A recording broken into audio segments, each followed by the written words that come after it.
My cousin mocked me for taking the bus at the family reunion, not knowing I'd built a $8 billion portfolio while appearing to struggle, and that my driver was about to reveal everything in front of everyone I'd ever known. The Morrison family reunion was being held at the Riverside Country Club in Charleston, South Carolina, and my cousin Derek had been drinking since noon.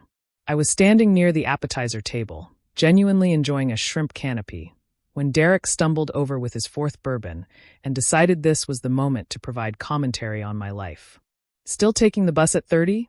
He announced, loud enough that approximately 30 people turned to look at me. How pathetic. How absolutely pathetic. Here you are, making what? 30 grand a year? 40? And you can't even afford a car." I didn't respond. This was the family dynamic that had been established since I was 12 years old. Derek mocked, everyone laughed, and I smiled pleasantly and said nothing. My mother, Derek's mother's sister, looked embarrassed. But she didn't defend me. She never did.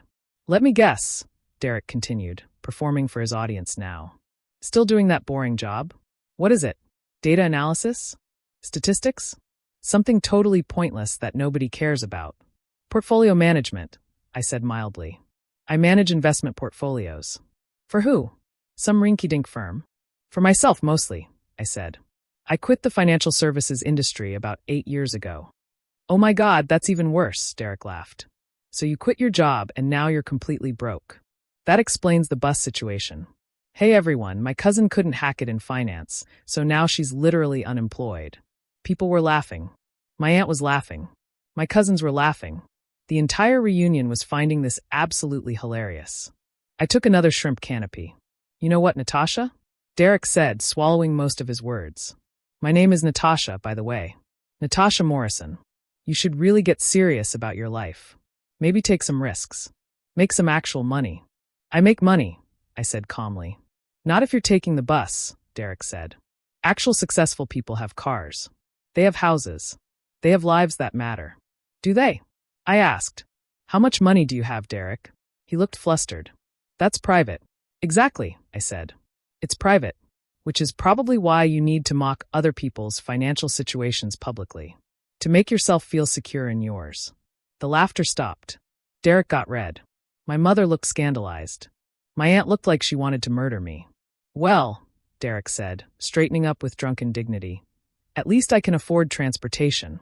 I checked my phone. 2:47 p.m. My 3 p.m. board meeting was about to start, and I had a driver picking me up at 2:55 p.m. Perfect timing. Let me explain who I actually am. My name is Natasha Morrison. I'm 30 years old. I have a PhD in behavioral economics from Stanford University. I have advanced certifications in portfolio management and investment strategy. And I have built a private investment portfolio worth $8.4 billion.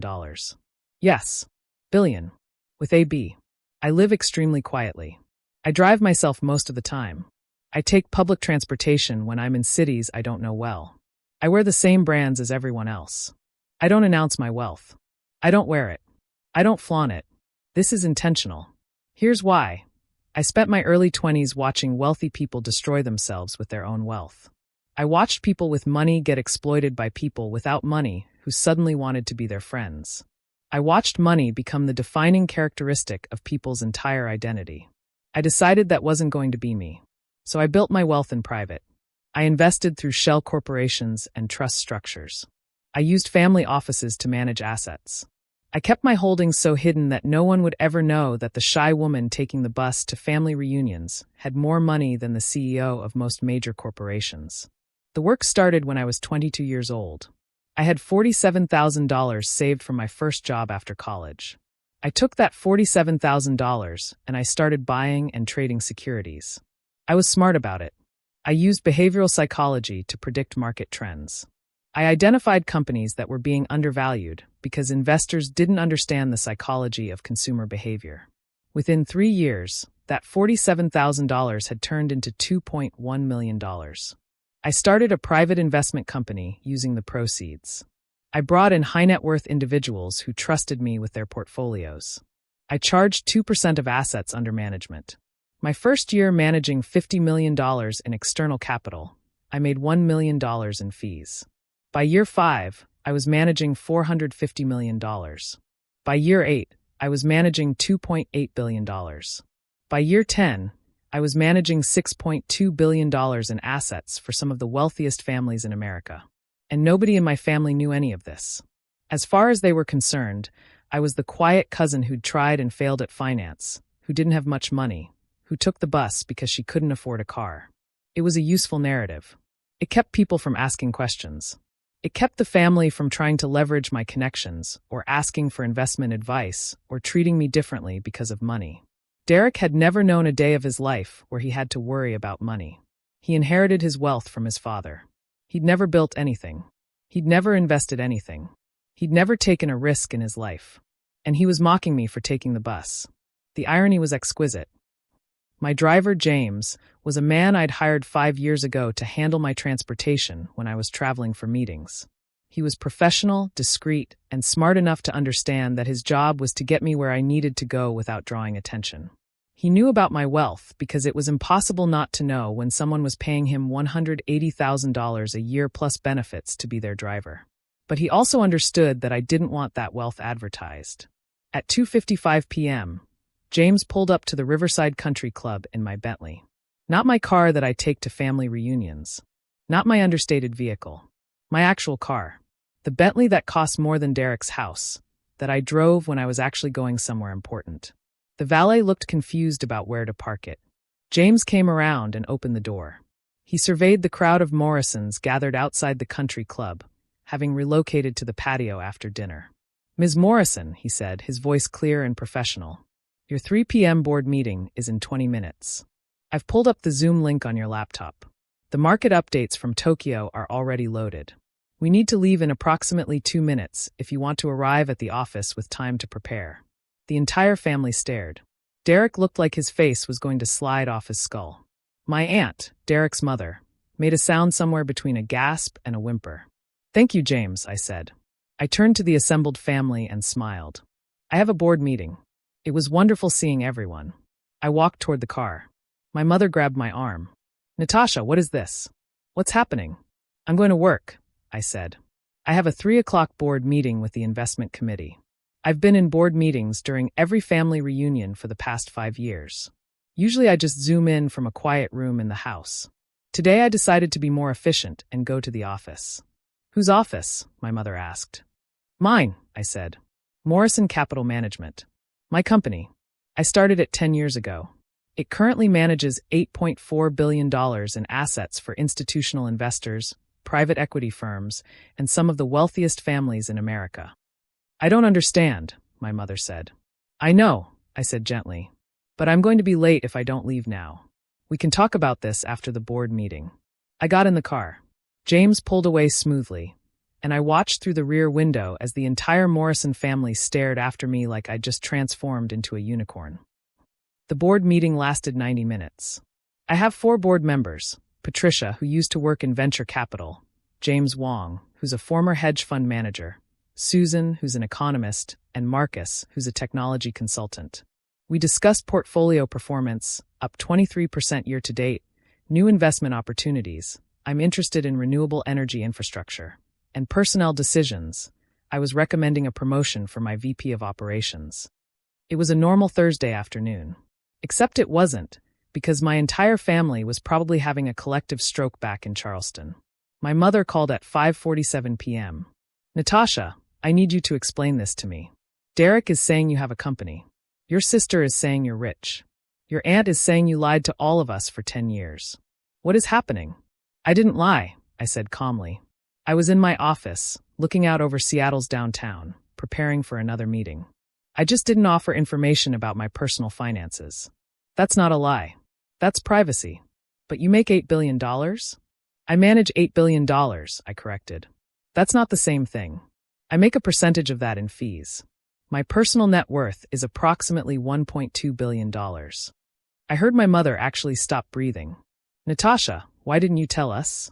"Because," I said, "as soon as you knew I had money, you would have treated me differently. You would have asked for investments. You would have asked for loans. You would have introduced me to different people. You would have treated me like the money rather than treating me like me." "That's not fair," my mother said. "Isn't it?" I asked. "Look at what Derek did today. He mocked me for taking public transportation. The second he realized I had wealth, he changed his entire demeanor. That's why I didn't tell anyone. Because I wanted to know who the family actually was without the filter of my money. And what did you find out? My mother asked quietly. That Derek is a coward who needs to mock other people to feel good about himself, I said. That you don't defend me when I'm being criticized. That my aunt thinks having money is the only measure of a person's worth. That my cousins define themselves by their inheritance rather than their accomplishments. I'm sorry, my mother said, and she sounded like she meant it. I should have defended you. Yes, I agreed. You should have. But you didn't. And now you know why I don't talk about money with this family. I didn't go to the next family reunion. Derek called me 3 times afterward, suddenly very interested in my investment opportunities. I didn't return his calls. My mother reached out several times suggesting we have family discussions about my finances. I declined. My aunt showed up at my office in Seattle 6 months later. She wanted to introduce me to someone. Someone who, she happened to mention, was going through a divorce and would benefit greatly from financial advice. I'm not a financial advisor, I told her. I manage institutional portfolios for accredited investors. I don't do personal finance consulting. But you have so much money, she said, genuinely confused. Couldn't you help people? Aunt Carol, I said, I'm not a charity. I'm a portfolio manager. Those are different things. She left looking disappointed. Derek eventually stopped trying to contact me. I think he realized that money wasn't actually a currency I was going to trade in with him. My mother and I slowly rebuilt a relationship, but it required her acknowledging that she'd been complicit in allowing me to be disrespected for years. She had to understand that defending me would have mattered. She's been better about it since. 3 years after the Bentley incident, I started using my wealth publicly. I established the Morrison Foundation, which focuses on funding behavioral economics research and providing scholarships to women in STEM fields. I donated $50 million in year 1, $75 million in year 2, $100 million in year 3. I wrote a book about behavioral investing. It became a bestseller. I started speaking at conferences about investment strategy and the psychology of wealth. The family that had mocked me for taking the bus was suddenly very proud to be related to me. I let them be proud. But I also maintained my boundaries. I didn't invite them into my business. I didn't let them use my name for social climbing. I didn't trade my wealth for family loyalty. Derek eventually had to declare bankruptcy. His trust was depleted, his investments had underperformed, and his lifestyle couldn't be sustained on his income alone. He called me asking for advice. I'm sorry for mocking you at the reunion, he said. I was insecure about my own financial situation. I projected that onto you. Yes, I agreed. You did. I wondered if you'd be willing to invest some money in a venture I'm starting. Something to help me rebuild. I listened to his pitch. It was terrible. It was the kind of idea that someone creates when they don't actually understand business or markets or risk. It was the kind of idea that Derek would create. No, I said. I'm not going to invest in your company. Why not? He asked. You have so much money. You could help. Because, I said, helping you would require me to participate in your denial of reality. Your company isn't going to work because you don't understand the market. Your business plan is based on assumptions that are contradicted by actual data. And I'm not going to hand you money so that you can pretend otherwise. So you're going to let me fail, he said. No, I said. I'm going to let you experience the consequences of your choices. You can learn from that, or you can decide that it's someone else's fault. That part is up to you. He hung up angry. 2 years later, Derek did rebuild his life. Not through a company or investments, but through a different career path. He became a substance abuse counselor. He understood that his drinking had been part of his problem, and he got sober. He actually became a genuinely interesting person once he stopped trying to be impressive. When he told me this at a family gathering, I was proud of him. Not because he was successful, but because he'd done the work. The lesson I learned from the Bentley moment wasn't about revenge or vindication. It was about the fact that we often don't know what we don't know about other people. My family saw a woman taking the bus and concluded that she was unsuccessful.